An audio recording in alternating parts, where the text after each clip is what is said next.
Good afternoon and welcome to another series of live careers webinars brought to you through the Hertfordshire Opportunities portal, that is otherwise known as HOP, which you can find at www.hopinto.co.uk. You'll see that web address is just at the bottom of my name tag on your screen.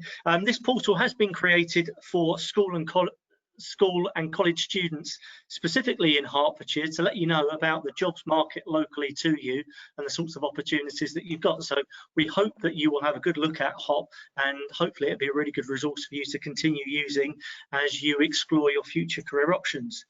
These webinars are here to help you gain information about particular careers areas that you may be interested in finding out more about. So you will hear directly from employees or employers who can share their own experiences with you and explain the different routes available to get into the industry. It also gives you the opportunity to ask any questions that you want as well. So I should just tell you that you are all completely invisible to us, so we can't see or hear you, but hopefully you can see and hear us quite clearly as well.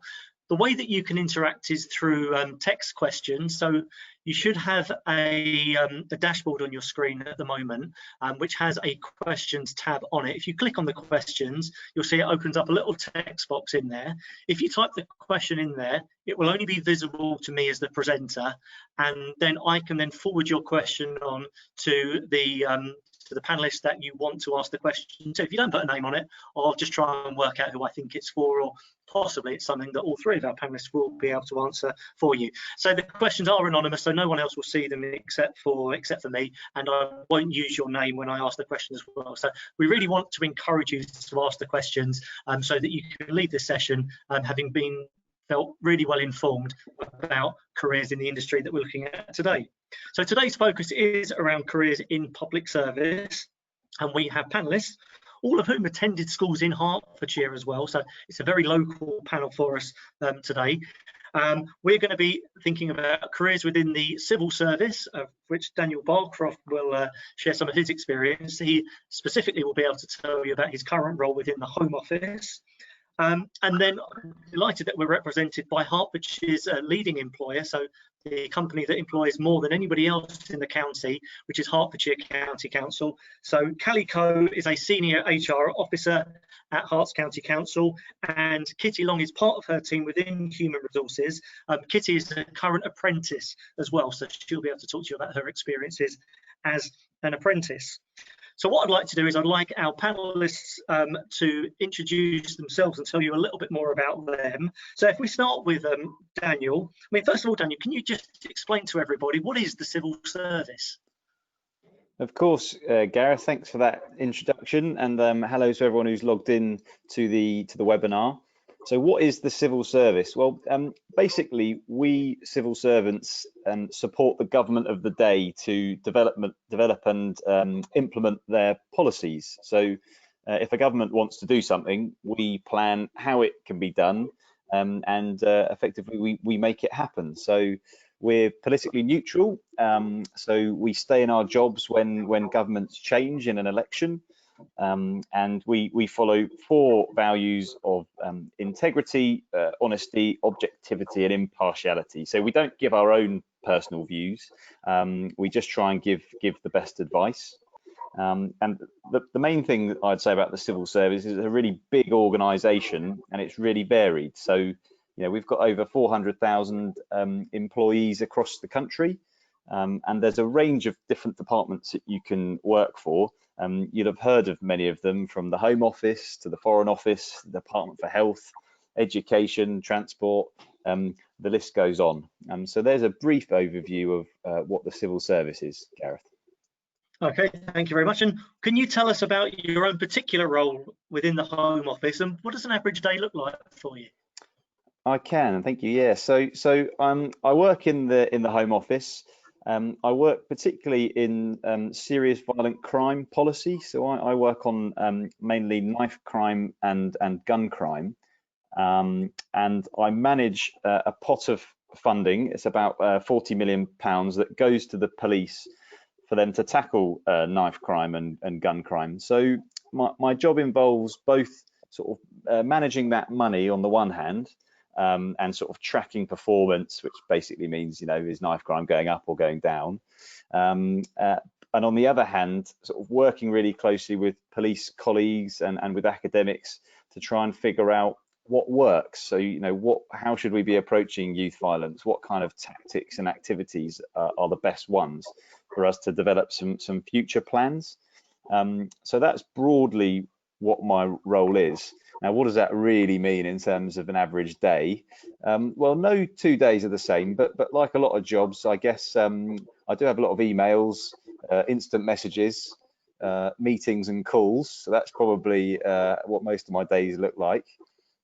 But no 2 days are the same. So I mean, last week I had quite an interesting week. I briefed a minister on some of our work over a Zoom call.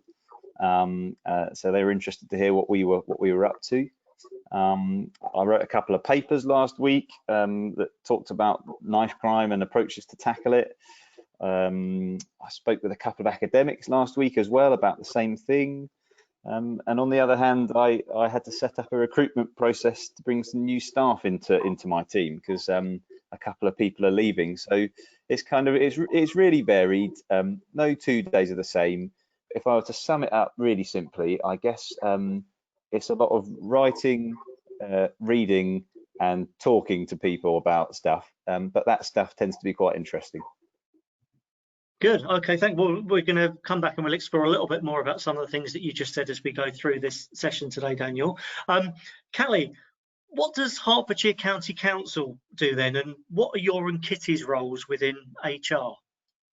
Yeah, so the County Council looks after and provides services for all of the Hertfordshire residents. So we're made up of 10 districts and borough councils, and we work closely with them to provide services throughout the county. We employ over 8,000 employees, and that's in a range of different teams covering adult care services and children's services, the firefighter service. They come under our community protection service and trade and standards, and also our kind of back office staff that look after finance and property, that kind of thing, HR, which Kitty will go into a little bit in a minute. We also have public health, so you know, if you need advice on sexual health or smoking, drug, alcohol abuse, or, you know, diets, losing weight, that kind of thing, that's our public health service. So as you can imagine, they are snowed under at the moment with COVID. And within my team, so I work in the learning and development team, so my role is I'm responsible for the apprenticeship levy pot. So as a council, we pay into that levy, and we pay in about £1 million a year, and schools pay in another £1 million. So my role is to kind of bring that all together and to ensure that we are spending that money sensibly, and really helping to address some of the skill shortages that we have within Hertfordshire, and to fill some of them hard to fill roles. So my week typically, you know, like Daniel said, no 2 days are the same. It really varies. A lot of it is admin, so it's data management, it's reporting for senior management boards. Last week I spoke to a couple of members that are within Hertfordshire that wanted to know what we were doing around the Kickstart programme that the government are launching at the moment, and how we're really trying to engage with the younger kind of area of people within Hertfordshire to really help them that have been affected by COVID, and obviously the schools and stuff like that. So my role is really varied. I also manage a small team. There's 3 of us that look after apprenticeships within Hertfordshire, and the day-to-day running of those. So obviously Kitty is also my team. So Kitty, do you want to tell us a bit about your role and your apprenticeship? Yeah. So I started with the council about 18 months ago on the level 3 HR support apprenticeship, and I've literally just finished it, going through my endpoint assessment and stuff like that. So in terms of what HR is, I find that it's really difficult to pinpoint it specifically, just because there are so many different avenues, different teams and departments that make up you know, a true HR team. But the way I would explain it is that it's you're the internal face of the company. So Your staff go out to customers externally, but your customers are the internal staff. So it's just about looking after them, making sure that they're supported and they have the right, you know, they're equipped with the right things to do their job. So small companies could have 3 to 4 HR staff members and just do the basics like recruitment, employee relations. So if you have like a grievance and stuff like that, and payroll, possibly things like that. But larger companies like HCC, we have about 100 staff in HR, all across different departments. So we have learning and development, we have safe staffing, so making sure that you know, everyone is equipped with DBSs and stuff to be able to do their job safely. We have strategy and reward, so pensions, reward schemes for our staff. We have a service desk that just kind of all of the queries and the general HR queries come to them, and then they will either send it out to different teams or they'll deal with it themselves. And then we have employee relations team, which will do you know, the tribunal and the bit of the nitty gritty stuff of HR. So in terms of HR, that's kind of what, you know, what it is. But in terms of my role, as the other 2 candidates have said, no 2 days are the same. I say that a lot of my role is, you know, administration, like Callie said, for the apprenticeship team within HR. I create and plan a lot of communications that go out internally and externally to try and promote our offer, as well as the wider learning and development offer, so all of the courses that we have kind of available to our staff. I'd say I do a lot of procurement and contracts, which I didn't really know what it was until about a year ago, so don't worry if you don't know what that means, but just loads of contract stuff. I'd say I support the delivery of our wider learning and development offer from an administration point of view, and just looking at ways of improving them processes as well. But a typical day for me, you know, my own personal inbox, and then, you know, dealing with a shared inbox that I'm managing that week. So I also work quite heavily in customer service, so you know, our customers kind of dealing with their requests and things like that, from a learning and development point of view. So if there's problems or issues or questions that they have around the courses that they're attending, and then processing those requests and dealing with them. So yeah, that's a typical day for me. Okay, can I ask you, Kitty, because I know that it's only a couple of years since you left school, did you know what HR meant when you were at school? I mean, I'm guessing unless someone's studying business studies, it's probably not something that you pick up or learn about at school. So when did you understand what HR was, and why did you feel that was something you wanted to go into? I actually didn't know what HR was until I was in HR, to be completely honest. My mum actually told me that she thinks I'd be quite good in HR because I'm like a people person and I'm quite caring and empathetic. So she thought that'd be quite a good kind of avenue to go down. But it was only until I went to an interview and they just said to me, what department would you like to be in, finance or HR? And I said, I think HR would probably be a bit better for me.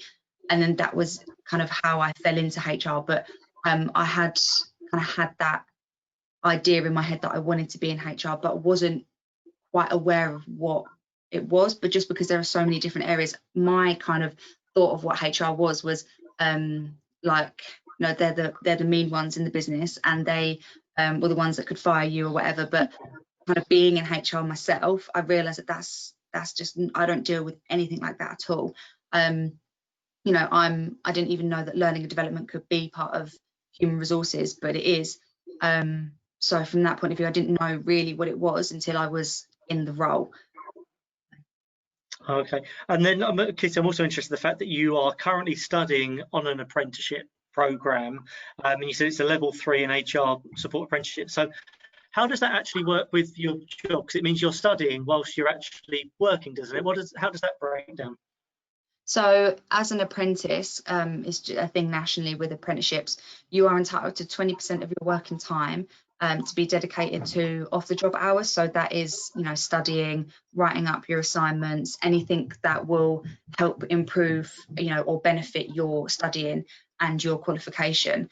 So for me, it worked out quite well because every Thursday afternoon I would have a college session. So that was obviously, well, 20% if you're full-time, that would be equivalent to a day a week. So that's half a day a week I was at college, actually learning the content. And then the other half would be spent either writing the assignments. I would, and if I didn't have any assignments due that week, I would, just do some research, do some reading, just anything further. I've shadowed most of the HR departments just because, for a wider idea of things and how we work. It was really beneficial to bring that to the college sessions and kind of talk about my own experiences. And then so it can be all of those things, but then I was also quite proactive with what I wanted to do. And me and a college friend, we actually went to Watford Tribunal and just spent all day sitting in on the tribunals, and that really, really helped just to understand not necessarily anything for the course, but just the HR in general. Because I don't do that kind of thing in my role, so I found it really important to kind of go out there and see those kind of things. But in terms of studying, we did 6 different modules in the whole, spanned across all different areas of HR. So learning development, employee relations. So I got to kind of have a huge scope of everything, which was really important for me because my job is very heavily in learning development. So yeah, good. So you're actually studying at the same time as earning money and getting paid for it. I think is the really key thing there. Let me just bring Daniel back in now, because I know that you joined the civil service on a graduate fast track scheme. So just talk us through what happened to you from when you were at school choosing your A levels to ending up in the civil service. Yeah. So as you said at the start, I was at school in Hertfordshire, and for my A levels, I studied history, English, and politics. But those aren't sort of required subjects or anything like that for the civil service. So in terms of people thinking about their A levels, there aren't specific ones that you have to pick. But I mean, a lot of people that study sort of history and politics tend to be interested in government. And then after that, I went to Durham University and I studied history. And then I actually worked in Hertfordshire, as you know, for a little while, Gareth. And then I joined the graduate fast stream with the civil service. So it's a graduate program, so you need to have got a degree with a 2-2 classification. And there are sort of, I think, 15 different schemes. So there's an HR scheme, there's a communication scheme, there's a generalist scheme, which is what I am, a sort of jack of all trades, no special skills. So there's a whole range of them, and basically what happens is you get sort of parachuted into different government departments for about a year in each one, for about 3 or 4 years, and then at the end of that period, you basically get an accelerated promotion to a sort of management grade. So my first job in the civil service was actually in the Department for Exiting the European Union. So I was working on Brexit, sort of cutting my teeth, didn't really know what I was doing at the beginning, but had to learn very quickly. I think one of the benefits of it is the variety, really. So I went from working in that role to working in an immigration role, where I had a uniform and worked on something very, very different. Yeah, that's the path that I took that's brought me to where I am now. Okay, Callie, just thinking about HCC and your requirements. So we've heard about the apprenticeship scheme that Kitty's on, and Daniel's told us about the graduate scheme. So does Hertfordshire County Council have a good apprenticeship programme for school leavers, and does it also have a graduate scheme as well? It does, yeah. So we have both. So we go out to recruit to our graduate scheme once a year. That normally opens around February time and can be quite a long process. We tend to have quite a high application number compared to the roles that are available. And I think at the moment we're just running the 2 schemes. So we're just running finance and management. So we have recently recruited 4 management grads that are actually, as part of their graduate placement with us, completing a level 4 apprenticeship in project management. So like Daniel said, they will go around the business 6 months at a time, and gain experience at different departments and different roles within the council, whilst also completing that project management qualification. At the end of the 2 years, we then obviously sit down with them and have that discussion around, you know, where they've really enjoyed being and where their passions lie. So, you know, some of our former grads are in specific services, and our retention rate is quite high for those roles, and we have quite a good relationship with our past grads, and they come in and support the new grads. So that's a really nice cycle that they go through. Apprenticeships we run, we recruit to all year round. Whenever a job is vacant, we try and do business admin recruitment in a cohort, so that we have a group of young people or apprentices that can support and network amongst each other. As I'm sure you'll appreciate, when you leave school and you go into your first job, that can be quite daunting. So we try to put that in place and that support in place, so that if they've got any questions around, you know, kind of logistics or workwear, or, you know, can I just take my break? Do I need to ask for a break? Or, you know, all of those really basic things that just come naturally as you get experience within the workplace. We have that network in place, and with previous grads, apprentices, sorry, to really support those that are coming through, especially at a school leaver age, into employment. Okay.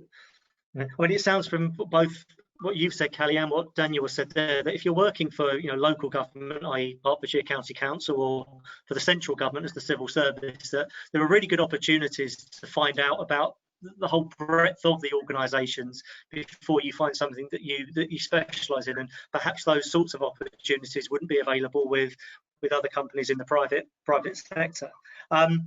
Callie, what I want to know is, what type of jobs and what type of roles will Hertfordshire County Council, as the largest employer within the county, what sorts of skills and jobs are you going to be looking for in the future? So, you know, our audience that will be watching now, who will be coming out of school in the next couple of years, what sorts of opportunities are going to be available for them? What do you need from them? Yeah, so I think, like many councils, we have a range of roles that are hard to fill, mostly around that health and social care element. So it's social workers, occupational therapists, that kind of care role is what we sometimes struggle to recruit to, and also teachers. You know, I think we have over 600 schools within Hertfordshire, primary and secondary, and, you know, sometimes we don't always have the teaching staff for those. So again, with the apprenticeship route, we are able to offer that training to become a teacher via apprenticeships. But that's probably kind of where our skills shortages come at the moment, in that kind of health sector, and also in schools. Yeah, okay. There's a couple of questions coming in. I will ask all the questions that do come in. Just to remind, if you are watching at the moment, you do want to ask a question, open the questions tab on your dashboard and type the question in. It is completely anonymous. No one will see it except for me, and then I'll direct the question on. So, well, question that's come in for Daniel: if you have strong political opinions, is it easy to work in the civil service where you have to be neutral? That's a great question, Gareth. I thought there might be some tough ones today. So I thought it would be before I joined. So as civil servants, you know, we're allowed to have personal political views in our own lives. We're allowed to vote. You can be a member of a party if you want, and so on. You obviously can't campaign or do anything public or post on social media. And before I joined, I thought that would be a difficulty potentially. But actually, I've found it really easy. You basically just kind of switch it off as you go through the door. And generally, for me and for colleagues, people just sort of take pride in providing a good public service, in providing good advice, and in trying to make sure whatever idea the government is trying to implement, that you basically sort of implement it well. So basically, my advice would be, from my experience, not as difficult as you might think. Okay, all right, and I've got a specific question for you here, Daniel, and then I'm going to ask Callie to give an HCC perspective on this. Is the civil service well paid? I guess that depends on your perspective on what well paid is. So I mean, I think it is quite well paid. You know, we earn more than enough money to live on.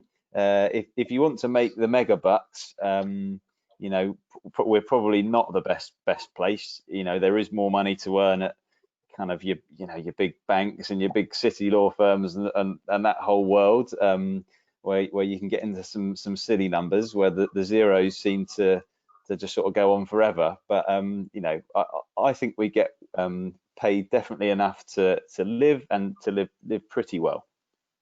Yeah, well, I know you're now living in very plush accommodation somewhere in central London, having moved out from your mum and dad's house in Welwyn Garden City. Kelly, another question I've had in here, and I think this is quite specific to local council. I've heard that working for the local council is low paid. Is this true? Yeah, so I wouldn't say that it's necessarily the lowest. And, you know, even apprenticeship wise, we don't pay minimum wage. Like Daniel said, you're not going to earn as much as you could in the private sector. However, the benefits that you get alongside that pay. So we have a portal that allows us to get savings off of shopping and, you know, cinema trips and meals and lots of bits and bobs like that, gym discounts. So we have a lot of benefits in that way. We also get quite a generous annual leave allowance, and we also have flexible working. So you're able to kind of be flexible with your log in and log off time. So if you wanted to log off an hour early to walk the dog, you could, or, you know, we have a lot of, you know, people with caring responsibilities also that work with us. So, you know, I've got a young child myself, so, you know, on Monday I had to take her for her flu vaccine, and I was able to do that during work time and just make up that time at the end of the day. So I think for me, those benefits really do outweigh the financial benefit of working for a private sector organisation. Yeah, for sure. So I think probably the answer to both of you have alluded to here is that your salary is just one part of the package that you get, and there are other aspects that you should consider as well. You know, such as, do you actually enjoy what you do, or do you feel that you are getting some real satisfaction? And from both the things that you've all mentioned there, is that you're getting a great deal of personal satisfaction out of knowing that you are helping and serving the community that you're representing. Right, some more questions coming in. Thank you. Do keep these going. We will ask all the questions that you submit to us. So Daniel, another one for you.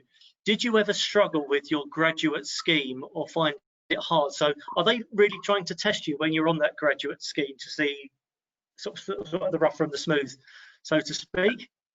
Yeah. So that's a good question as well. And so I mean, the application process for it is reasonably challenging. There are some online tests. There's a kind of online interview, which a little bit like this.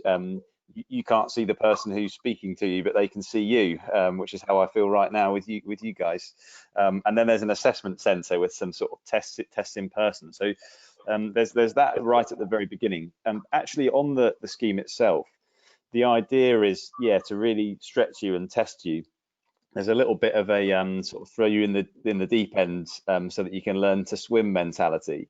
So you do get pushed outside of your comfort zone, but that is something that means you grow and develop quite quickly, and it's why you can get that kind of accelerated path to a management position. And overall, I really like that sort of additional responsibility and trust, basically, and I found that quite rewarding, even though it did mean at times sort of working under some real pressure. Okay. Thank you. And then a couple more in for Daniel. Questions about the civil service coming in now. Can we do apprenticeships or something similar whilst we're doing A-levels related to the civil service?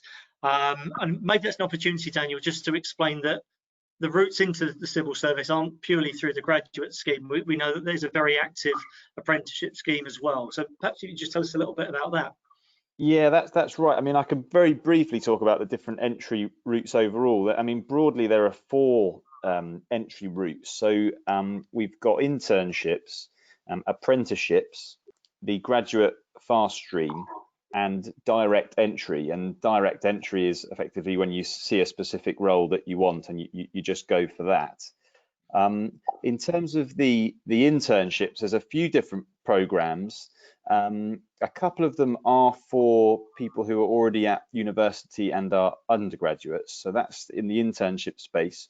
And two of the main internship schemes are diversity internship programs that run over the summer. In terms of the apprenticeship routes, different departments, government departments, run their own apprenticeship. So I mentioned at the beginning that there's, the Home Office, Department for Education, Department for Transport, and many others. So they run many of their own apprenticeship schemes. They normally require, I think, 5 GCSEs at grade 4 to 9. I think I've got that right because I used to do it in letters, but 4 to 9. And I know some of those apprenticeships allow for the studying of a degree at the same time, but there's a lot of information on the apprenticeships on the Civil Service Careers website, which is all quite easy to find online, and that provides a lot more of the detail on that. Okay, no, thank you for that answer. Another question for you, Daniel. What university courses would you recommend for going into a role in the civil service? I mean, you spoke about you did history. I imagine quite a few of your peers might have studied something within politics as well. Are there any particular degree subjects or universities that are favourable? So when you apply, you basically apply blind. So they won't know where you went or anything like that. So it's all part of the move to try and sort of encourage a more diverse range of applicants. So I certainly wouldn't recommend one institution over another. I think the other thing to say is that there are a lot of different types of roles in the civil service. So I work in policy. So as I said earlier, I sort of basically read stuff and write stuff and talk to people about it. But we've also got commercial specialists. We've also got stats specialists. We've also got finance people. We've also got human resources. Again, Kitty and Kelly. And so there's a whole different range of skills in the civil service and roles. So there's no sort of one specific degree or one set of A levels. In my particular role, I found my history degree really useful because it was basically reading stuff, analysing it and writing about it, which is sort of what I do now. But that is just for my specific role. So if you're someone who's really interested in something else, or your maths or science focus, there are still loads of roles and departments out there that are looking for those kinds of people. And actually, increasingly, although the civil service attracts a lot of your kind of, I guess I call them your history types, so people that like reading and writing, that kind of thing, they're increasingly trying to be a bit more diverse, so you don't just have sort of multiple versions of people like me. So don't sort of narrow down your options to try and fit a type. There are roles out there for different interests. Good. Okay. And if I could ask that same question to Kitty, are there any particular subject areas that employees of Hertfordshire County Council may have studied or be looking into? Are there any particular interests that people will have when they apply to join the local council? I wouldn't say, I can't really speak for, because obviously there's 8,000 people. It's, the kind of careers that you can have so broad, like Daniel said. But I've got to reiterate that point is that, there's not one thing, unless you're, wanting to be in finance or be in legal. There are particular things that you'll have to choose at A level or in the degree if you want to kind of go down that route. But in terms of HR, and I think just in kind of general roles in the council, there's not anything particular that I would say you would need to choose for a subject. I would just say, just as an advice in general as a young person, to just choose something that you are interested in as a person, because it'll make your experience so much better. Just choose something that you want to do, and then your further education can be a bit more specific. So for me, I chose sociology, English literature and religious education, and I find that they've all helped me personally and professionally. I think being in HR, sociology has really helped, knowing that there are certain social factors that make people the way that they are, and in regards to the opportunities that they have access to. really helped. But I think that's just generally as well, you know, those kind of things just help you know. But I think there's not anything particular that you need to choose to work in local government or work in a council. I think it's more who you are as a person, and I think that goes for a lot of roles as well. It's, you know, it's who you are and who you know, how you come across, you know, because you can learn all of the stuff as you go along. You know, I'm proof of that. You know, I didn't know anything about HR, and I've come into this role not knowing anything, and I've learned it on the job. But it's who I was as a person that got me that job in the first place. So that would be my advice. Okay, no, thank you. That's a really good answer. So there's a couple more questions we've got to go through. We will continue asking them until there are no more questions to come in. So if you have got any questions, it's not too late to submit them now, but you might want to think about starting to get them in now, just to ensure that we've got enough time for them. Kelly, just wanted to sort of pick up from the things that Kitty was just talking about there, in what you are looking for people. So you must either directly or indirectly have been involved in lots of interviews and recruitment processes. What are you looking for, particularly from a young person who's maybe first job after school? If you were going to be meeting someone in an interview, or even if you were looking at their CV, what sorts of things would you be looking for? What would make someone stand out? I think so. Before joining Learning Development, I actually did some time in recruitment. So I've obviously had quite a lot of experience at looking at applications and some experience of interviewing and stuff. And I think for me, it would be around, as Kitty said, a bit more about their personality. So, you know, is this person motivated? Are they, you know, really interested in making a difference and helping, you know, the community? Because as she said, you know, a lot of the work element you can learn on the job. And even in terms of qualifications, unless you're going for something that requires that qualification, such as a social worker, you know, there's no minimum requirement. Even on an apprenticeship scheme, the government say that you need to have English and maths, but if you don't have those, then the training provider will support you to gain those during your apprenticeship.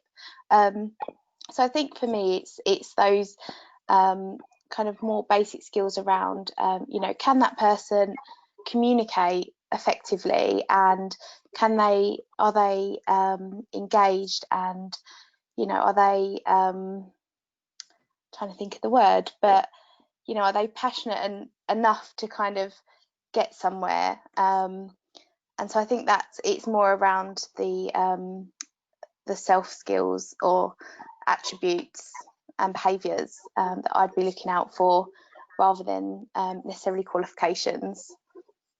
Yeah. Okay. And then, I mean, Daniel, is that something you would echo in terms of what the civil service is looking for? I definitely echo those points about sort of motivation and personality being really important. I think, you know, if you're not someone who's motivated by sort of providing a public service, and, you know, you're not someone who kind of wants to do good for others and to treat your colleagues with respect and so on, and then the civil service just isn't for you, really.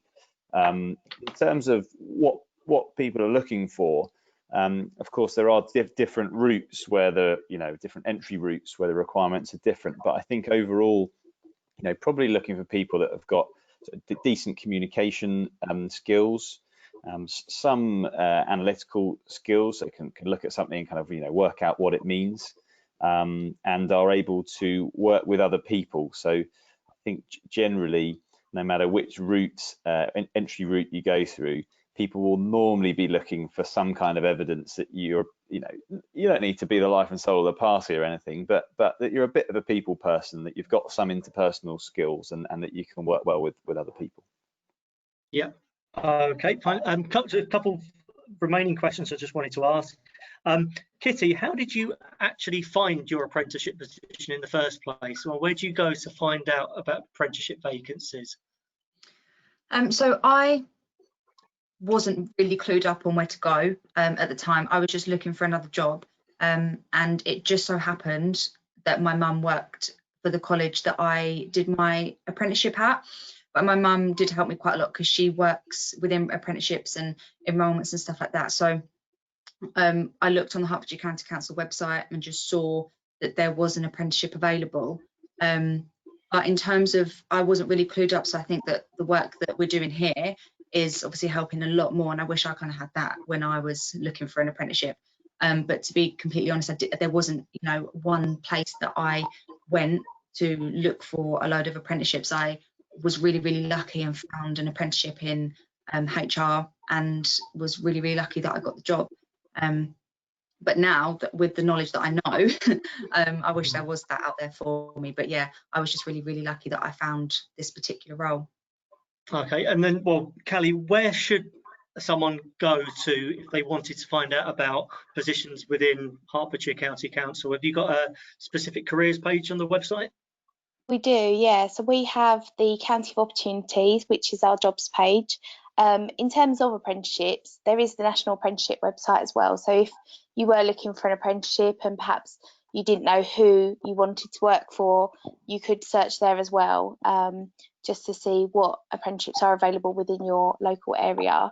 But we do have our own specific job page, which is the County of Opportunities, which can be found just by searching that or going onto the Hertfordshire County Council website itself. Yep, okay. Daniel, question in for you. If I want to work for the civil service, do I have to work in London? No. No.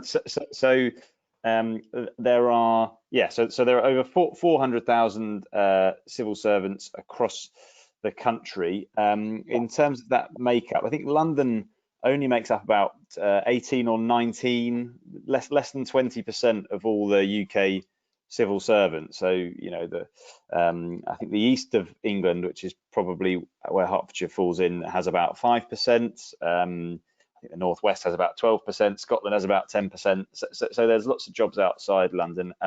Increasingly, there's a push to move parts of civil service outside of London, which you might have followed in the news sometimes, is about sort of civil service reform and trying to make it a bit less London focused.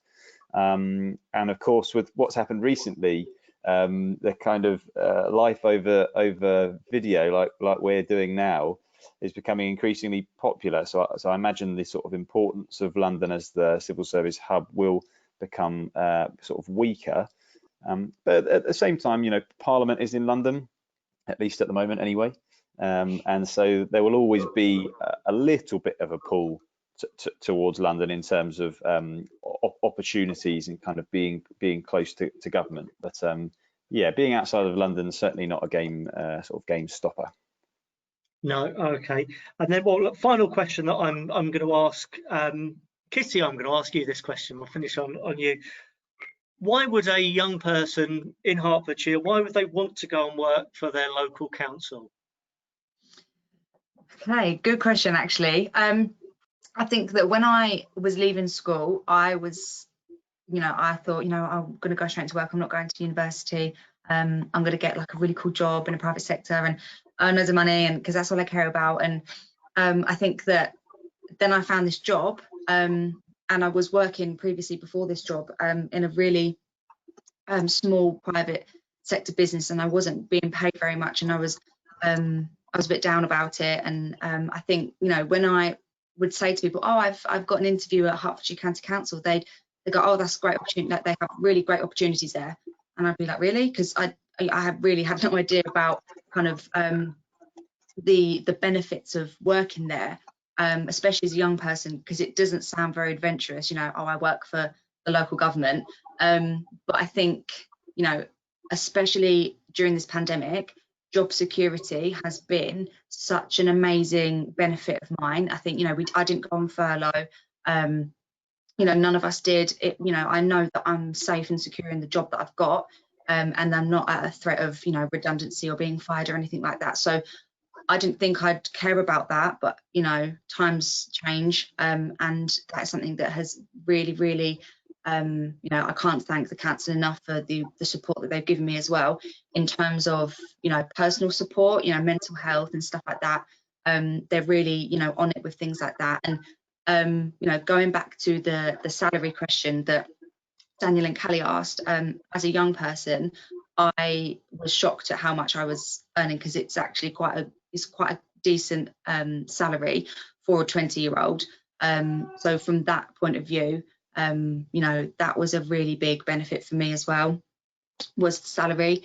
And then kind of in terms of like work-life balance as well, as Callie mentioned, we have flexi leave. So you know, if I work a bit longer and you know, if I make up that time, I can, you know, take a day off, you know, without using my annual leave. And it means that, you know, when my friends that are at uni do come down, come back to Hertfordshire, you know, I have that time that I can spend with them, and I have that really good work-life balance. You know, I can see my mum and I can see my dad, and all, you know, all my different family members. So loads of different things that you wouldn't necessarily think of being benefits, like job security. I didn't really think about that at 19 when I, you know, got the job. Turn out to be, you know, the most important factors out there. So it's not just about money, you know, it's about the benefits as well, and our learning and development. It's really good.